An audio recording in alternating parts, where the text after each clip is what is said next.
Halo, kita berjumpa kembali dalam pertemuan kuliah singkat ini. Kali ini kita akan membahas materi tentang notasi algoritmik dan notasi bahasa pemrograman. Saya Yunarso Anang di sini akan menyampaikan materi tersebut ya. Nanti akan saya sampaikan materi dalam bentuk teorinya, kemudian nanti diberikan beberapa contoh ya. Dan pada akhirnya nanti akan saya berikan ada 3 contoh soal kasus ya. Mudah-mudahan dengan begitu kalian bisa lebih memahami ya apa yang dimaksud dengan notasi algoritmik dan juga notasi di dalam bahasa pemrograman ya. Baik, kita mulai saja di sini. Yang pertama ya, kita sudah mempelajari bahwa algoritma bisa kita tuliskan dalam dua bentuk ya, yaitu dalam bentuk flowchart ya, dalam bentuk diagram flowchart, dan satu lagi adalah dalam bentuk pseudocode ya. Nah, keduanya ini merupakan notasi algoritmik ya. Nah, kalau kita menggunakan notasi algoritmik pseudocode ya, di situ kita menggunakan notasi ya atau penulisan yang nanti bisa dikorespondensikan atau diselaraskan dengan notasi dalam bahasa pemrograman gitu ya. Jadi bahasa atau kata-kata yang kita gunakan di dalam pseudocode itu sebisa mungkin mendekati dari bahasa pemrograman yang akan kita gunakan. Ya. Walaupun ya di dalam pseudocode itu tidak memiliki aturan penulisan yang baku ya. Yang penting mudah dibaca oleh manusia tentu saja, dan mudah nanti ditranslasikan ke dalam bahasa pemrograman ya. Apapun ya, kita jadi dalam penulisan pseudocode itu kita belum menentukan dengan bahasa pemrograman apa kita nanti akan tuliskan gitu ya. Tetapi pada umumnya pseudocode itu mendekati ya suatu bahasa pemrograman. Jadi contoh misalkan ya, kalau kita menggunakan notasi algoritmik yang generik ya, seperti yang ada di sini ya. Misalnya kita tulis nilai X dan Y misalkan. Jadi kita menuliskan dengan bahasa kita sehari-hari ya, dengan bahasa Indonesia di sini kita menggunakan ya. Kemudian kalau kita tuliskan dengan pseudocode ya, maka di situ kita menggunakan kata ya, biasanya dalam bahasa Inggris ya, yang ada korespondensinya dengan suatu bahasa pemrograman ya. Nah, karena kita menulis ya, dalam tulis itu dalam bahasa Inggrisnya adalah write ya, kemudian kita menggunakan write ya. Nah, kemudian instruksi atau perintah-perintah di dalam bahasa pemrograman itu pada umumnya bentuknya seperti fungsi ya. Nah, kalian sudah mempelajari tentang fungsi di dalam matematika. Fungsi ya, itu nama fungsinya kita tuliskan, misalkan f gitu ya. Kemudian kita lanjutkan dengan tanda kurung. Karena itu di sini kita tuliskan ya, write dalam kurung, kemudian apa yang mau kita tuliskan ya. Nah, di sini kita mau menuliskan nilai X dan Y ya. Oleh karena itu di dalam tanda kurung itu kita tuliskan X ya, kemudian koma ya, kemudian Y ya, kemudian kita tutup kurungnya. Nah, ini adalah bentuk pseudocode untuk menulis nilai X dan Y yang memiliki korespondensi dengan bahasa pemrograman. Nah, kemudian bagaimana kalau kemudian ini kita terjemah, kita translasi atau kita konversi menjadi suatu bahasa pemrograman tertentu gitu ya. Nah, di sini saya berikan contoh dua bahasa pemrograman, yaitu yang pertama adalah bahasa Pascal yang kita gunakan dalam mata kuliah ini. Kemudian satu lagi adalah bahasa C ya.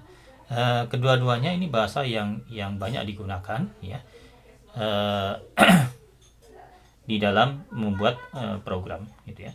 Nah, kalau kita menggunakan bahasa Pascal ya, dan kita ingin mendapatkan hasil ya, yaitu nilai X, kemudian mungkin kita berikan tanda koma di situ ya, kemudian setelah itu kita lanjutkan dengan nilai Y gitu ya, maka di dalam penulisan bahasa Pascal itu kita tuliskan seperti yang ada di sini ya. Jadi menulis ya, tuliskan ya, perintah tuliskan dalam bahasa Pascal itu menggunakan perintah write ya, perintah write. Karena ini adalah suatu prosedur, suatu fungsi, maka kemudian kita gunakan tanda kurung. Nah, di dalam tanda kurung itu kita tuliskan apa yang mau kita tuliskan ya. Nah, di sini kita mau menuliskan X ya. Kemudian di situ tanda koma untuk membatasi apa yang mau kita tuliskan. Yang berikutnya di sini kita tuliskan koma ya. Jadi nanti nilai X, kemudian ada tanda koma, kemudian dilanjutkan dengan nilai Y gitu ya. Sedangkan tanda koma yang ada di situ ya, jadi yang X, koma ya, kemudian tanda petik 1, koma, tanda petik lagi, koma ya. Nah, koma yang ada di antara di sebelah kiri dan sebelah kanan dari tanda petik itu tidak muncul di layar gitu. Itu kalau menggunakan program Pascal. Nah, kalau kita menggunakan program C, cara penulisannya berbeda ya. Nah, kalau kita menggunakan program C, bahasa pemrograman C, kita menggunakan perintah printf ya. Nah, perintah printf ini fungsinya sama dengan perintah write tadi, yaitu untuk menuliskan sesuatu ke layar monitor misalkan gitu ya. Nah, di sini ada dialek ya, ada dialek di dalam bahasa C itu agak sedikit rumit ya. Jadi ada tambahan di sini, di situ ada %D dan %D ya. Nah, %D itu menunjukkan dengan format apa kita akan menuliskan X dan Y itu ya. Nah, di sini asumsi kita ya, X dan Y itu adalah bilangan ya. Sedangkan %D itu menunjukkan bahwa nilai X dan Y itu ditampilkan dengan menggunakan format bilangan ya. Sehingga di situ dituliskan %D seperti itu ya. Nah, ini gambaran umum ya tentang notasi algoritmik ya dengan menggunakan pseudocode ya.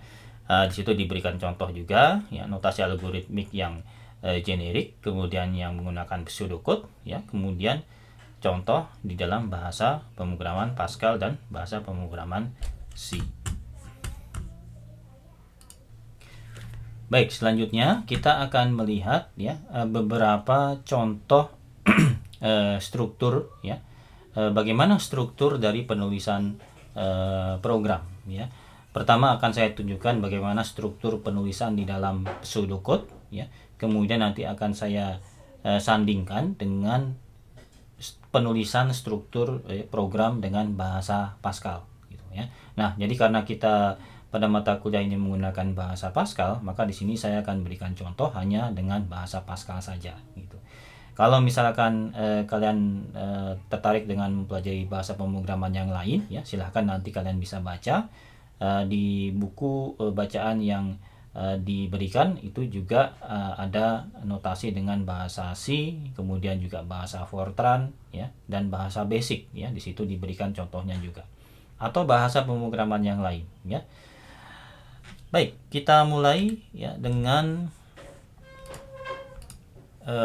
struktur algoritmik ya dengan pseudocode ya, kita bandingkan dengan struktur program ya. Ini yang struktur yang pertama ya. Nah, kalau kita lihat di sini ya, kita lihat bahwa struktur program itu terbagi menjadi 3 bagian, yaitu ada judul dari program, kemudian ada deklarasi dan ada deskripsi ya. Nah, pada contoh yang pertama ini ya, itu ada judul program ya, yaitu salam sehat ya. Jadi di sini program ini, dan di situ ada penjelasan ya, ada komentar. Program ini untuk mencetak salam sehat ya. Masukannya tidak ada, keluarannya adalah sebuah string ya. String itu adalah kumpulan karakter atau deret karakter dengan isinya adalah salam sehat gitu ya. Nah, kemudian di bagian deklarasi itu tidak ada ya. Jadi di sini tidak ada deklarasi apapun. Kemudian langsung ke deskripsi ya. Nah, deskripsinya di sini ada instruksi, satu instruksi di situ adalah menuliskan ya, tuliskan salam sehat gitu ya. Nah, itu dengan pseudocode ya. Kemudian kalau kita lihat padanannya di bahasa Pascal di sini ya. Jadi ini adalah cara penulisan dalam bahasa Pascal. Lebih kurang sama strukturnya. Jadi yang pertama adalah ada baris ya, program ya. Program ini harus ditulis seperti itu ya, program. Kemudian ada spasi, kemudian ada salam sehat ya. Ini adalah nama atau judul dari program ini. Kemudian untuk penjelasannya atau komentarnya di sini dituliskan dengan menggunakan tanda baca atau simbol kurung kurawal ya. Diawali dengan kurung kurawal dan diakhiri dengan kurung kurawal ya. Kemudian untuk deklarasi, karena kita tidak ada deklarasi apapun ya, deklarasi variabel, maka di sini dikosongkan ya. Kemudian langsung di sini ada satu blok ya, satu blok yaitu untuk deskripsi programnya ya. Nah, deskripsi programnya di sini diawali dengan begin ya, diakhiri dengan end, kemudian diakhiri dengan tanda titik di situ ya. Nah, kemudian apa yang kita lakukan adalah tuliskan salam sehat ya, dengan menggunakan instruksi write gitu ya. Kemudian contoh yang berikutnya, ini contoh yang kedua. Contoh yang kedua adalah judul programnya adalah nilai semester ya. Penjelasannya adalah program ini untuk menghitung dan menuliskan nilai semester 1 mata kuliah ya. Inputnya adalah nilai tugas, itu masukkan ke A, B adalah nilai UTS, dan C adalah nilai UAS ya. Keluarannya itu adalah N ya, yaitu nilai semester gitu ya. Jadi di sini kita mendeklarasikan ya 4 variabel ya, yaitu A, B, C, dan N. Semua bisa dimasukkan dengan bilangan pecahan ya. Kemudian deskripsinya adalah pertama kita baca ya, baca variabel A, B, dan C, di mana A itu adalah nilai tugas, B adalah nilai UTS, dan C adalah nilai UAS gitu ya. Kemudian hitung N yaitu nilai semester dengan ya 30 kali tugas ya, 35 kali UTS ditambah dengan 35 kali UAS ya, kemudian dibagi dengan 100 gitu ya. Kemudian tuliskan hasilnya, tuliskan N itu ya. Nah, ini adalah cara penulisan dengan pseudocode ya. Nah, bagaimana dengan Pascal ya? Nah, dengan Pascal di sini kita lihat ya. Pertama adalah judul programnya ya, kita beri nama nilai semester. Kemudian jangan lupa di sini ya, pada akhir setiap pernyataan itu harus diakhiri dengan titik koma.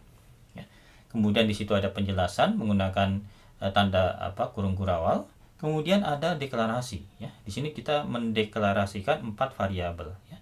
A, B, C, dan N dengan tipe datanya adalah real ya. Jangan lupa di sini kita tuliskan ya titik koma di akhir dari pernyataan tersebut ya. Kemudian di bagian deskripsinya ya, antara begin dan end itu kita tuliskan apa yang mau kita lakukan di sini ya. Pertama kita baca A, B, dan C ya, kemudian kita hitung ya N atau nilai semester itu dengan rumus ya yang sama tadi ya. Nah, di sini yang harus kita perhatikan adalah untuk memasukkan nilai ya ke dalam suatu variabel itu kita menggunakan simbol asosiasi, yaitu titik 2 dan sama dengan ya. Titik 2 dan sama dengan, bukan sama dengan saja. Ini kalau di bahasa Pascal ya. Jadi titik 2 sama dengan. Ini untuk pertama kali mungkin agak perlu dibiasakan gitu ya, sehingga harus ekstra hati-hatinya. Kemudian di sini kita tuliskan ya write ln ya. Write ln itu maksudnya setelah kita tuliskan ini nanti dia akan ganti baris gitu. Ya, seperti ini ya. Jadi ini adalah ya struktur program dengan deklarasi variabel ya dalam bahasa Pascal gitu ya. Oke. Nah, kita akan coba ya mengeneralisir ya apa yang sudah kita lihat contohnya tadi ya. Jadi kalau kita lihat di sini struktur dari program itu bisa kita bagi menjadi 3 bagian ya. Kalau di dalam pseudocode itu seperti ini ya. Bagian pertama adalah bagian judul ya, program ya, kemudian dilanjutkan dengan nama programnya, kemudian penjelasan dari program itu ya. Kemudian ada deklarasi ya, variabel, kemudian di bawahnya ada deskripsi ya. Nah, ini kalau kita menggunakan pseudocode ya. Yang berikutnya kita coba struktur program, lihat ya dalam bahasa Pascal ya. Nah, ini juga sama, ada bagian judul, ada bagian deklarasi, dan ada bagian badan program gitu ya. Nah, ini harus kita tuliskan secara berurutan seperti ini ya. Jadi tidak bisa misalkan kita tuliskan variabelnya dulu ya, deklarasinya dulu baru judulnya ya, atau kita tuliskan badan programnya dulu baru variabel deklarasinya gitu. Itu tidak bisa kita balik seperti itu ya. Jadi harus berurutan seperti ini ya. ada program, kemudian variabel, ya, deklarasi variabel, kemudian ada bagian badan program, gitu ya. Nah, kemudian pada akhir setiap pernyataan itu harus kita akhiri dengan tanda titik koma. Kecuali kata-kata pasti di sini, misalkan var, ya. Var itu hanya instruksi menunjukkan bahwa setelah itu akan ada deklarasi variabel. Jadi tidak perlu diakhiri dengan tanda titik koma. Kemudian begin itu juga begitu, ya. Begin tidak perlu ada titik koma di akhir dari begin itu. Gitu ya. Nah, kita akan lihat ya bagaimana apa yang dituliskan di judul, apa yang dituliskan di dalam deklarasi, apa yang dituliskan di dalam badan program, ya. Nah, di sini ya kita lihat pertama ya. Untuk judul ya, judul ini berisi nama program yang menggambarkan apa yang dilakukan dalam program ini ya. Jadi itu yang kita tuliskan di situ. Kemudian diawali dengan kata program ya. Jadi harus ada kata program itu harus kita tuliskan di awal ya. Kemudian setelah itu spasi ya. Kemudian setelah itu baru kita tuliskan deret karakter ya, huruf, angka dan underscore atau ya tanpa spasi di dalamnya. Gitu ya. Nama program harus diawali dengan huruf ya atau underscore ya. Ini bersifat opsional, boleh ada boleh tidak. Jadi baris pertama program dan nama program itu ya itu sifatnya opsional, boleh ada boleh tidak ya. Tetapi lebih baik kita tuliskan supaya kita yang membaca program itu tahu ya ini programnya apa nih gitu ya. Kemudian yang kedua bagian deklarasi ya. Nah, di bagian deklarasi ini kita gunakan untuk mendeklarasikan semua nama ya, semua nama termasuk di dalamnya variabel ya, kemudian prosedur dan fungsi, nanti akan kita pelajari tentang itu ya. Kemudian konstanta ya, konstanta ini juga kita tuliskan di sana gitu ya, di bagian deklarasi itu. Kemudian setiap nama harus dideklarasikan terlebih dahulu ya, setiap nama harus dideklarasikan terlebih dahulu. Namun kalau tidak ada yang perlu dideklarasikan ya, entah itu variabel, prosedur, fungsi atau konstanta, berarti bagian itu bisa kosong ya. Kemudian yang ketiga adalah badan program ya. Nah, di dalam badan program ini itu kita tuliskan pernyataan dan instruksi yang mau kita lakukan ya. Yang mau kita instruksikan kepada komputer untuk melakukan. Gitu ya. Termasuk di dalamnya kalau misalkan kita instruksikan kepada komputer untuk meminta masukan dari user, dari pengguna ya. Itu juga kita tuliskan di sana. Badan program ini diawali dengan kata begin ya, dengan kata begin ya, kemudian diakhiri dengan end dan ada tanda titik di situ ya. Ini menunjukkan itu adalah program utamanya gitu ya.